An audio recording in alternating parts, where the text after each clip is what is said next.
Pernah nggak sih kalian baca teks suci atau tulisan kuno, terus mikir, ini maksudnya apa sih? Kok ayatnya jauh banget ya sama hidup gue sekarang? Tulisan-tulisan ini kan umurnya ribuan tahun. Nah, gimana caranya kita bisa ngebuka makna di dalamnya? Yuk kita coba bedah bareng-bareng. Nah, ini dia pertanyaan utamanya.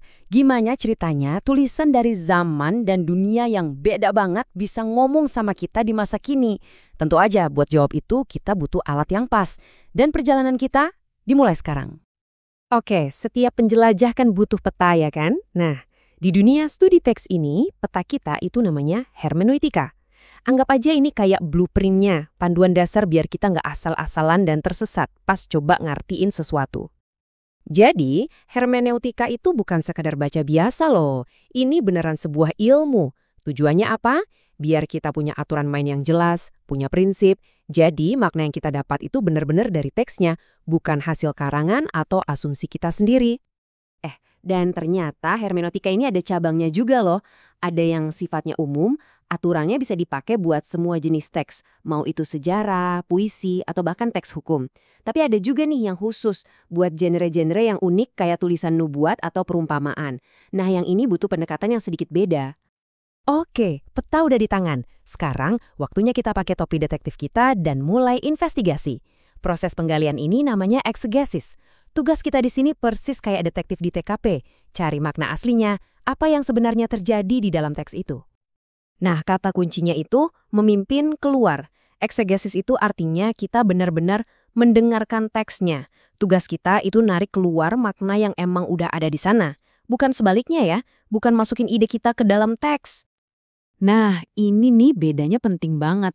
Eksegesis itu narik makna keluar. Lawannya itu eisegesis, yaitu memasukkan makna ke dalam. Ini bahaya karena artinya kita maksa-maksain ide kita sendiri ke teks itu. Menghindari eisegesis ini, wah itu kunci utama buat tetap objektif. Oke, anggaplah kita udah dapat nih makna aslinya. Terus, so what? Apa gunanya buat kita sekarang? Nah, disinilah homiletika berperan.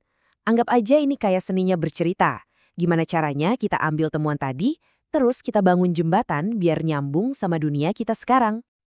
Jadi, homiletika itu ngambil hasil kerja keras kita di tahap eksegesis tadi, makna yang akurat itu, terus diubah jadi pesan yang hidup.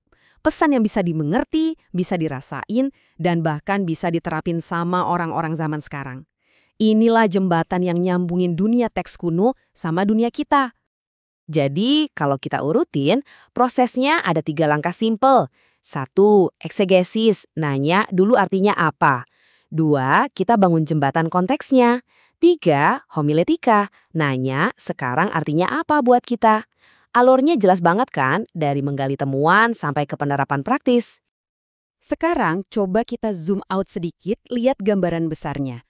Teks-teks suci ini kan nggak berdiri sendiri-sendiri ya. Mereka itu bagian dari satu cerita yang super besar. Nah, ada lensa yang bisa bantu kita lihat ini, namanya eskatologi. Ini bantu kita nempatin setiap teks dalam narasi kosmik yang utuh.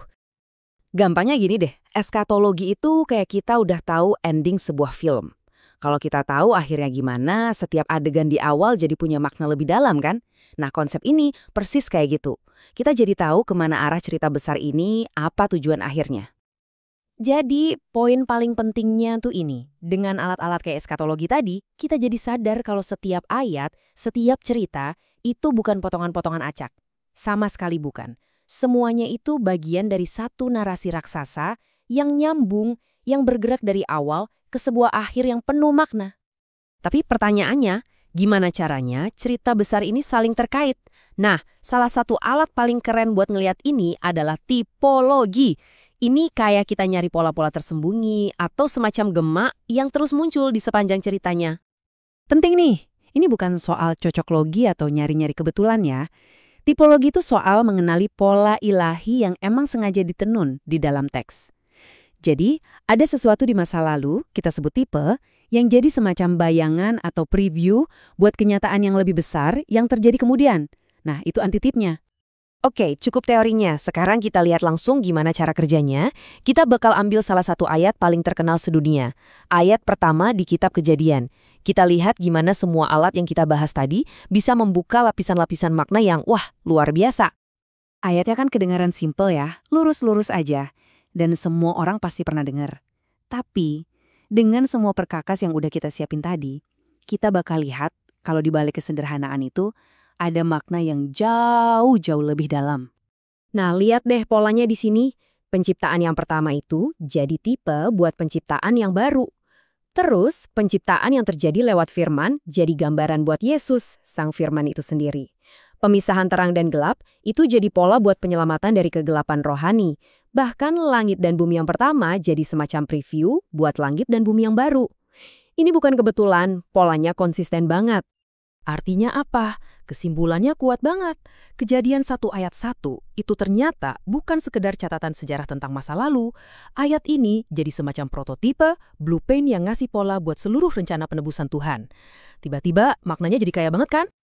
Jadi jelas ya, menafsirkan teks kuno itu bukan cuma soal bisa baca. Ini sebuah disiplin ilmu yang butuh ketelitian dan kehati-hatian.